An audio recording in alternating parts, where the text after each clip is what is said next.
Hello, hello, hello. Hopefully everyone's doing well today. So I know I'm going to be a bit late with the rest of the updates for CinemaCon, but since I already did start, I decided I still want to do it. So let's get started. With Amazon Studios having their CinemaCon 2026 panel, here's all the list of movies and stuff that they talked about in the trailer descriptions. And thanks to Discussing Films, this is where I got all this information from. The first project I want to talk about is Master of the Universe, and based on like this project, this is what it says from the footage. So the footage here shows this. We see Adam Nicholas Galt's son, and he's back in a police car, and then during the trail footage they're playing What's Up by Non Four Bloods, which is pretty cool. And the police questions him why he has a sword, a huge monster, Beastman, and then it starts tearing up the highway. And then Adam grabs his sword, but is unable to hold Beastman at the bay until the warrior Tila Camila Mendes saves him, recognizing him. She then takes Adam to the realm of Eternia, where he used to be a prince. While his own people don't recognize him, they eventually rally behind him to go after Skeletor, which, by the way, that's Jared Leto voicing him, and I guess people were saying he did a good job voicing him. We'll have to find out, I guess. And we also get stuff like He-Man's giant green sidekick, Battle Cat, and the Manda at Arms, which is Idris Elba and kicking ass, which is pretty cool. And then the footage ends with an electric action sequence where He-Man fights an entire throne room full of Skeletor goons. And then they said, I think of that part of the scene, they said the camera goes full 360 to capture every little impact before he moves on the purple hooded skeleton man himself. And they're saying like fans of the cartoon will be extremely satisfied with this movie. So yeah, seems interesting. Let's see how it goes. Hopefully it goes well. The next one we got here is How to Rob a Bank, which is, I guess, a Hollywoodized action movie that's take on a true story, which is pretty interesting. And they showed a trailer, and this is what it had to say. So the trailer starts off with a group of friends played by Nicholas Holt, Anna Saway, and Pete Davidson, who are living out a Robin Hood fantasy, robbing banks and giving charity, all while recording their escapades, sorry if I mispronounced it, on YouTube. Then John C. Riley, an FBI agent character, seeks help from Zoe Kravitz's character, who's a hacker and an ex-girlfriend of the leader of the Wolf Pack, who is played by Nicholas Holt, that's the leader, by the way. And then it ends off with the Wolf Pack plans like their biggest heist and stuff, but then all of a sudden they're chased by the police, and radicalized fans of the channel join in the fight against corruption. So yeah, this looks like a crazy, silly thing, and I don't know if it's actually a true story, but hey. And then the next one is Your Mother, Your Mother, Your Mother, which is like a father balancing life as a hitman with his children.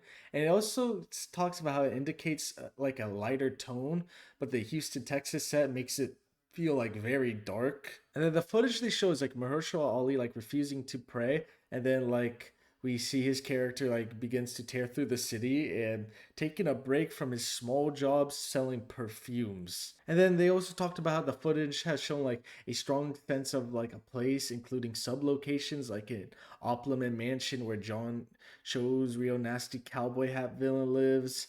And then like the action film prioritizes like the emotional weight and messy brutality of the loss and destruction of the community, having the conflict on its protagonist. And honestly, like this cast does look interesting. I mean, you got Mahershala Ali, John Cho, Giancarlo Esposito, Tremel Tillman, Laith Nikhil, Tiffany Boone, Abukar Ali. Seems interesting cast, and Bassam Tariq is the one directing it. So we'll see what happens with that one. The next one we got here is Beekeeper 2, which is the sequel from Jason Statham's Beekeeper.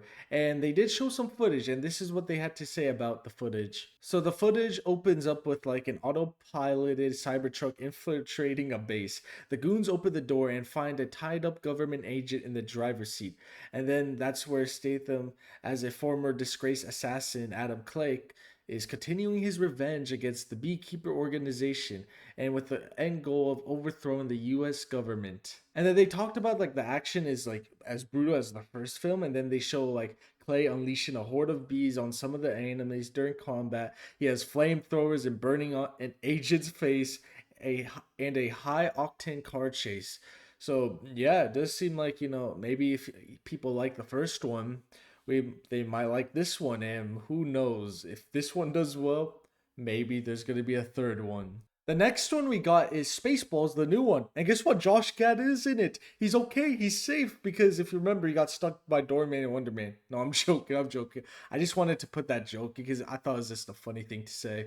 And then the footage will have like a lot of parodies and stuff, like a lot of like jokes and stuff. And this is like some of the stuff they talked about. Like there are purposely unfinished VFX shots, a Harry Potter parody for whatever reason, the Ray-like figure stepping out of a Marvel Cinematic Universe portal, and Lewis Pullman and Josh Gad looking to be playing the sons of Bill Pullman and Josh Candy's characters from the original. And then you also got Lord Dark Helmet, a new helmet specifically parodies Kylo Ren's mask.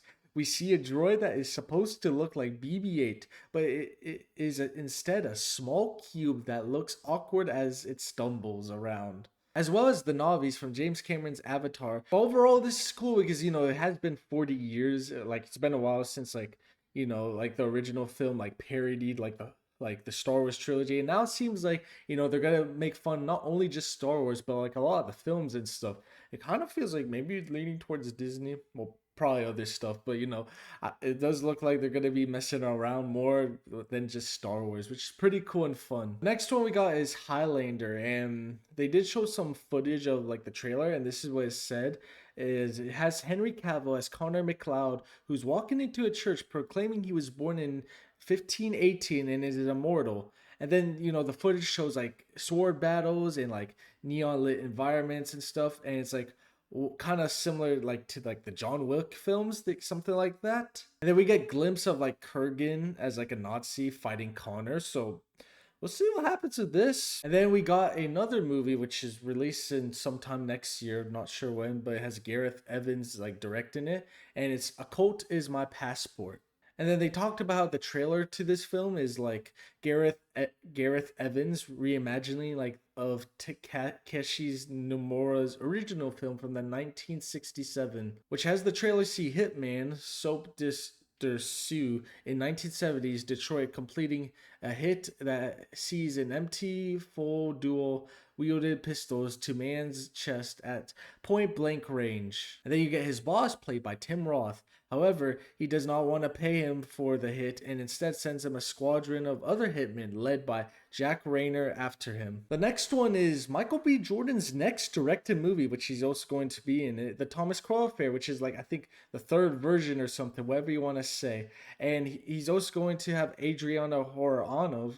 Sorry if I mispronounced it. And funny thing is like my DC superhero, because there are a lot of drama and stuff of like her like being casted. James Gunn's like debunks it, and then like they say she's casted. She's playing Maxima or Wonder Woman. I don't know, but like I did kind of wish DC at least address it, but I guess we'll have to figure it out ourselves. And then the audience there got to see the trailer, and it opens up with a conversation between Jordan as a master thief, Thomas Crow, and an insurance woman played by Adriana Orana. Sorry if I mispronounced her last name, Jesus.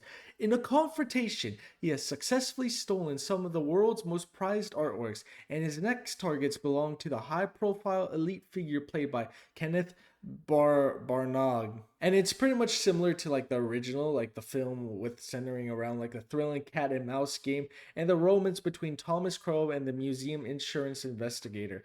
But I am pretty excited for this. I mean, this is cool because like Creed 3 was Michael B. Jordan's first movie. I'm very excited for this one, even though this is like the third remake, whatever you want to say about it. But hey, we'll see how this one goes. The last one I want to talk about, which I'm personally excited and releases this year, November 13th, is I Play Rocky.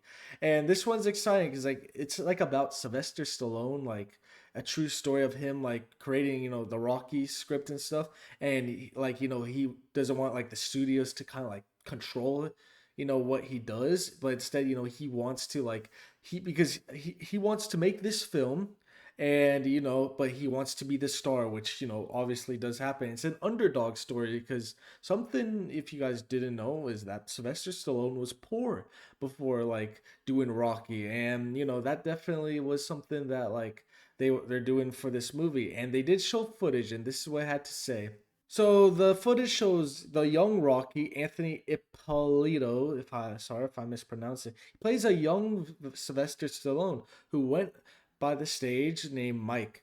And we are shown Anna Sophia Robb as Sasha Czak and giving him the stage name Sylvester Stallone to stand out, encouraging him to write himself a starring role so he can move past and being a starving actor. And then it also shows how like the process of like meeting the studio heads and then like the bidding war of like the rights for Rocky script as well as like Stallone trying to like convince Suits that he has the right person for the role and like that it's just a very great underdog story and Rocky is personally one of my favorite movies. I really love the like that like Rocky movies. Yeah, I love Rocky. So it's a very cool thing, and that's something why I'm like pretty excited to watch it because I'm like because I've heard a little bit behind the scenes, but it'll be interesting to learn more about it. And that's gonna do it for the CinemaCon 2026 for Amazon. And overall, nothing too crazy for me, but there is some stuff that okay, I might check it out,